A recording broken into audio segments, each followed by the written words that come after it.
I knew something was wrong the moment I saw the suit. It hung in the airlock chamber like a ghost, white plating scuffed along the left arm, visor scratched in a crescent arc I recognized too well. My chest tightened as I stepped closer, boots echoing through the sterile corridor of Outpost K-17. "That's not possible," I whispered, "because that suit belonged to Alara. And Alara had died 6 months ago. I had sealed her body inside it myself before launching her into the silent drift beyond Titan's rings. Yet here it was. And worse, it wasn't empty. The suit twitched. A slow, deliberate movement. The fingers curled inward as though testing sensation after a long sleep. I froze. 100 explanations raced through my mind. System malfunction, hallucination from oxygen deprivation, some elaborate prank from the crew, but none of them held together. Not when the suit turned and looked directly at me. The visor was opaque, but I felt it. That gaze. "Jonas," a voice crackled through the chamber speakers. My blood turned to ice. It was her voice. Not similar. Not close. Exactly her. "Alara?" My voice broke before the name was even finished. The figure tilted its head, just like she used to, when she was trying to understand something she couldn't quite grasp. "No," it said softly, "but I know her." 6 months earlier, Alara had been the best xenobiologist on station. Brilliant, reckless, curious to a fault. And she had been mine. We weren't supposed to get involved.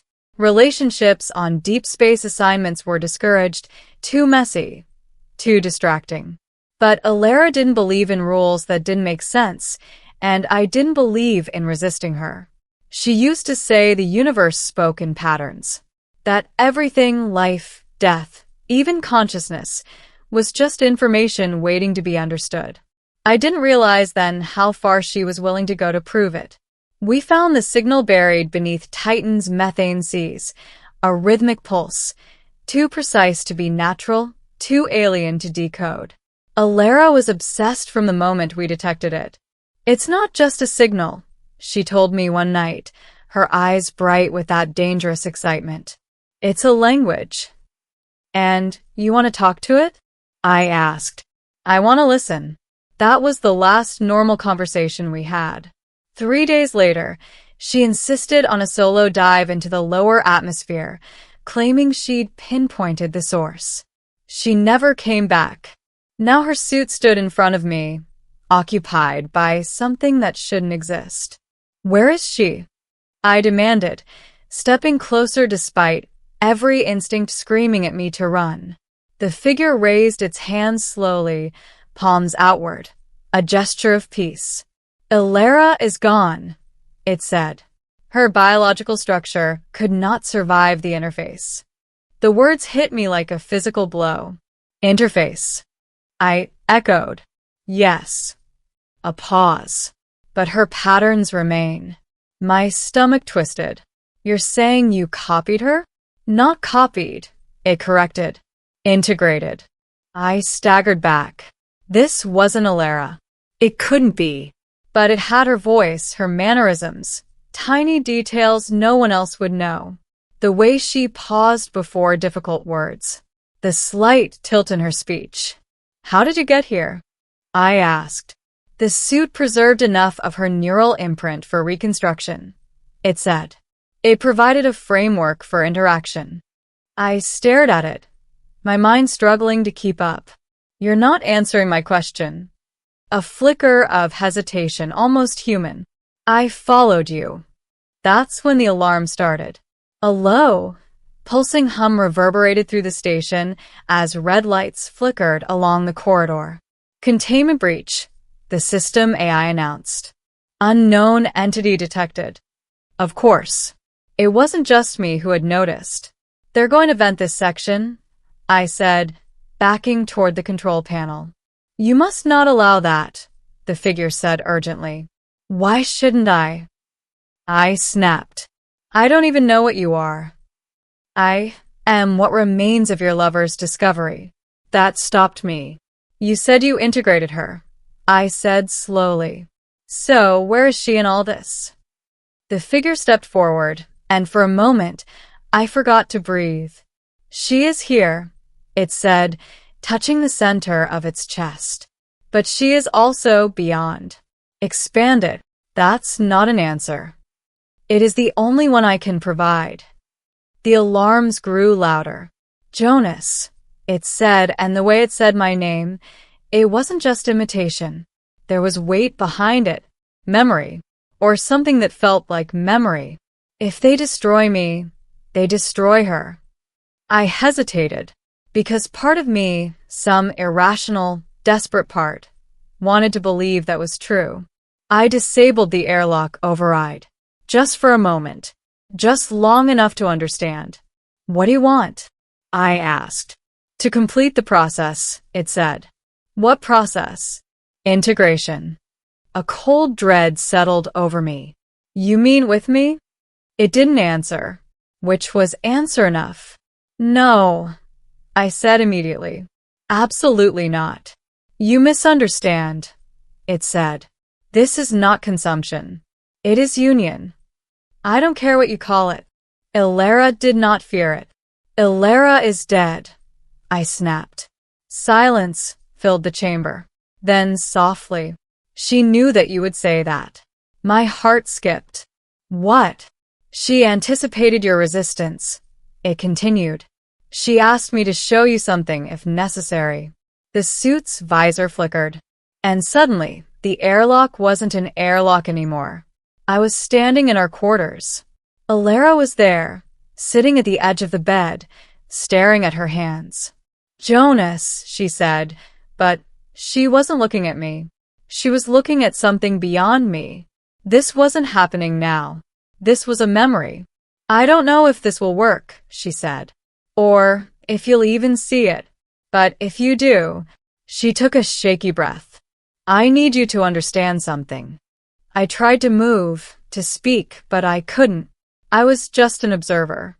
I found something down there, she continued. Something alive in a way we've never seen before. It doesn't think like we do. It doesn't exist like we do. Her hands trembled.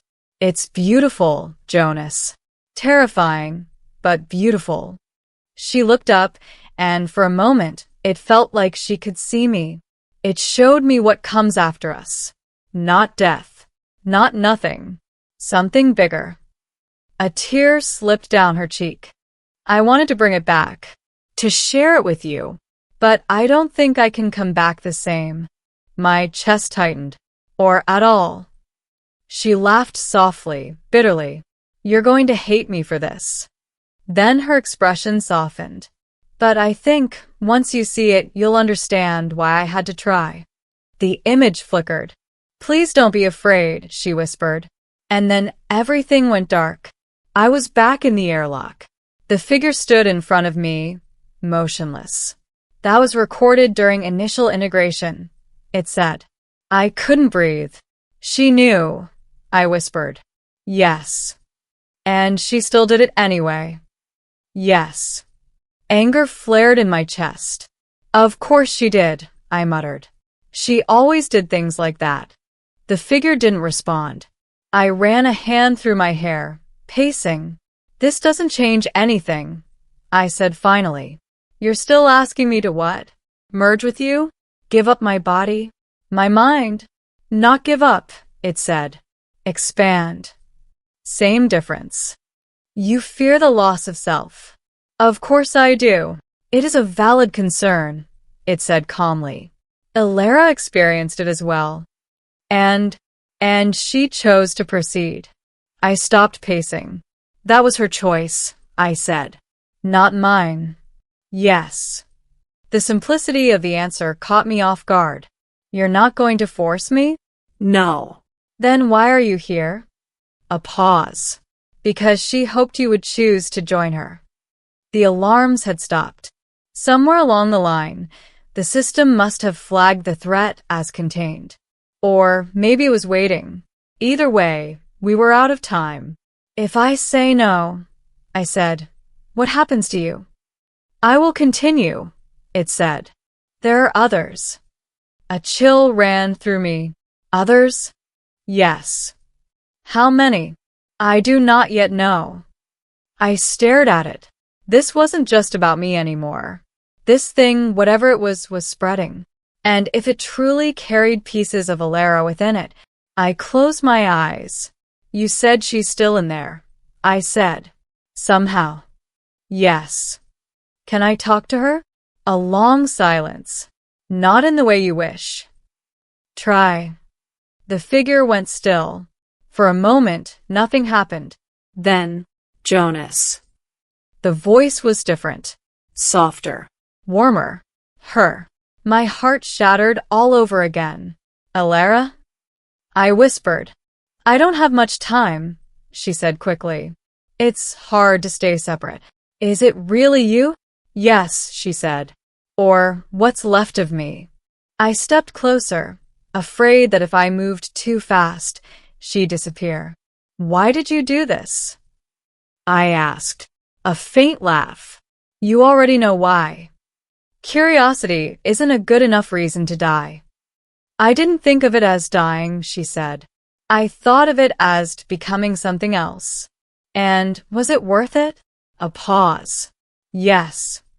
The word cut deeper than anything else she could have said. I miss you, I said. I know. Come back, I pleaded. We can figure something out. There has to be a way. There isn't, she said gently. Not the way you want. Silence stretched between us. Jonas, she said softly, you don't have to do this. What if I want to? I asked. Then you need to understand what it means. Her voice wavered. You won't be you anymore. Not entirely. You'll change. You'll see things differently. Feel differently. And you? I asked. I'm still here, she said. But I'm also not. That doesn't help. I know. Another pause. I wish I could explain it better. Her voice began to fade. Alara. Whatever you choose, she said quickly. Don't do it for me. And then she was gone. The figure stood still once more. Silence filled the chamber. Well, it asked. I looked at it. At the suit I had once sealed with trembling hands, thinking I'd never see it again. Thinking I'd lost her forever. Maybe I had. Or maybe this was something else entirely. Something new. Something terrifying. I took a deep breath. I need time, I said. You do not have much. I'll take what I can get. Ending. I stood there for what felt like hours, though it couldn't have been more than minutes.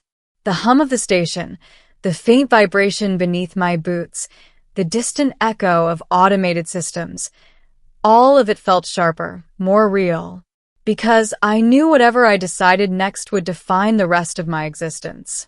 I thought about Alara, her laugh, her stubbornness, the way she chased the unknown without hesitation. I thought about what she had become, and what she had lost, or gained. Slowly, I stepped forward. The figure didn't move. Tell me something, I said. If I join you, will I still remember her? Yes. Will I still feel the same way about her? A pause. Not the same, it admitted, but not less. That was the most honest answer it had given me. I exhaled. That's what scares me the most, I said. Yes. I stood there a moment longer. Then I made my choice. I reached out, but I didn't touch it. Instead, I stopped just short. I'm not ready, I said. The figure tilted its head. I don't know if I ever will be, I continued. And maybe that means I'm weaker than she was. Or maybe it just means I'm me. Silence. But I won't stop you, I added. If this is really what she believed in, then I won't stand in the way of it. The figure studied me. Will you help? It asked. I hesitated, then nodded. I'll help you understand us, I said. Humans. Our limits. Our fears. And in return? I looked at the suit. At least let me keep her memory human. A long pause. Agreed. I stepped back. The airlock door slid open with a soft hiss, revealing the vast emptiness of space beyond. The figure turned toward it. "Jonas," it said. "Yes. Thank you." Then it stepped out into the void and disappeared. Months later, the reports began. Strange signals, unexplained transmissions, people hearing voices that weren't there. I knew what it was, or at least I thought I did. Sometimes, late at night, I'd swear I could hear her again. Not in words, but in patterns. Calling, waiting. And every time, I'd wonder, not if I made the right choice, but how long it would be before I changed my mind.